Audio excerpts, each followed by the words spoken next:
Santi, you love the music of 3T. Any Yeah. question here? I think you have a question here. Yes, I always wondered. I know that when you ended the Brotherhood tour, you had a very successful album, a very successful tour around Europe, especially. You how I'm gonna say this. You already had the second album recorded and ready to release, and then something happened, and that album got shelved somewhere. Yes, well, what happened was we had our tour, and then what ended up happening from that tour was my mom's trial, the death of my mom's trial. So that kind of changed everything in terms of instead of going right back into music, we were focused on that and making sure there was justice with that.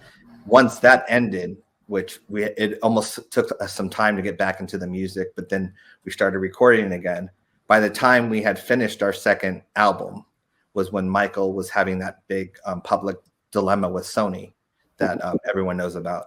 And so we had a choice. We could either release the album and take a chance with Sony and see if they promote it at all. But we knew that in the past that with songs of my uncle that they weren't promoting in that way. So, and since we were under his label, we knew that might be the easiest way for them to get back at him is by destroying our career. Yeah.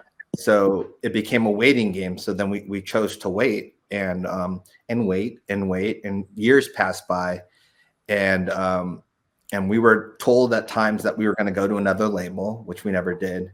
And then everything kind of just fell apart in that way. But we never really, the only way for us to get free from Sony was to leave the album behind.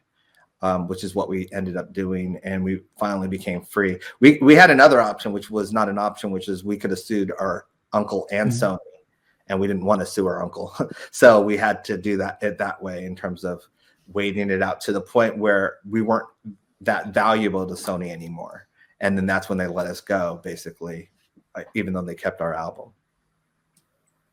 Okay. So that album is shelved somewhere somehow, or do you have access to it? Do you have the master? There's good and bad news with that album. There's good and bad news with that. I used to call it the lost album. I don't want to call it the lost album anymore, only because it's not lost anymore. When my uncle passed, one of the things that my dad kind of figured out with the Sony president at the time, which loved Michael, and it was a different president than before, and John McClane, one of the executors of the state. They kind of helped us navigate and get our album back. And so we do actually have our album back. Now, the reason it hasn't been released is because it has to find the right home and the right, what's the word? I would say promotion behind it, because this is an album that my uncle worked on with us in terms of helped us produce, heard every song on it. So it's not just an album, it's very sentimental to us. And so it's the last thing he heard of us in terms of physically. And he loved a lot of the songs. Like there's certain songs we know he loved.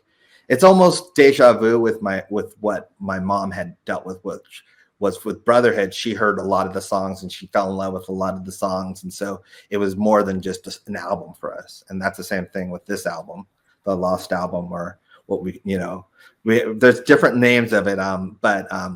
Yeah, that album will be released one day. But we've got to make sure it finds the right home, because it means something to us, and it's not something we just throw up there. But I think people will really enjoy it. Yeah, that's great news. Yes, I remember that Michael said that he was working on 3 tracks for an album with the Jacksons for the 2000s, and another for 3 tracks for 3T. I remember he said on an interview. Those tracks was the he told us plenty of times there's 2 songs that he wanted to sing on.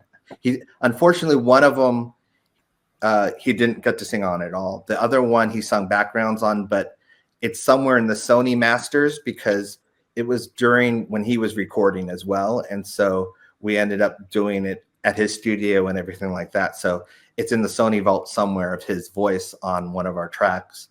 in that way. But then the third song, I think, because I saw that tweet, and the third song, I think, is Man of War, because he wanted to remake that song with us, the Jackson song. It's one of his favorite songs, and we love that song, and he wanted to do that with us. I know that for a fact. He told us that, and he kept mentioning that to us. So I think that could have been the third song in that way.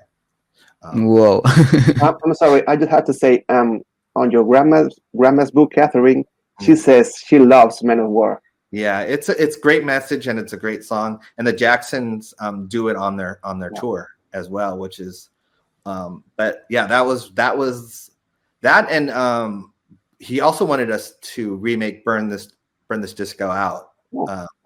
But he wasn't going to sing on that. He's like, that's a good song for you guys to remake, as well. He was very instrumental, as you guys know, in our career. And he took it not only as a protective uncle, but he took it as someone that almost like it was his career as well. Like we were someone that was going to help carry on the legacy as well.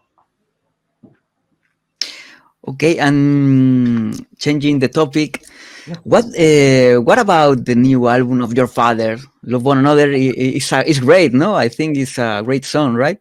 Yes, I'm really proud of my dad in that way, because he, the Jackson 5 started with blues. Like that's how they rehearsed and practiced. And so my dad learned on blues before he learned on anything. And so it's almost like coming full circle when my dad's performed blues a lot around the country, and it's something he's comfortable with. So when he announced he was doing a blues album, I was very excited, because I was like, oh, this is something that you were born to do in that way. And I'm so happy that everyone is loving his music and loving that album, because it is an extension of him, and I'm very proud of him. Santi, you have any question here, I think? Yeah, I always wonder what took your father so long to release a solo album, because the only thing that annoys me from the Jackson catalog is why Tito only has one song as the main vocalist. Yeah. Yeah.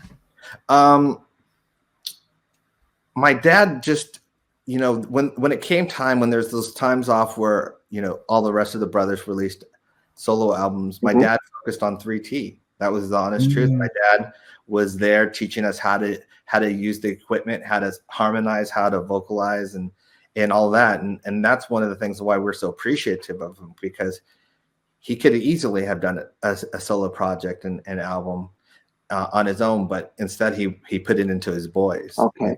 And so that's one of the things that I truly admire about my dad in that way, was that he saw his sons really wanting to do it, and he said, okay, I'm going to focus on them instead of me. Oh, okay.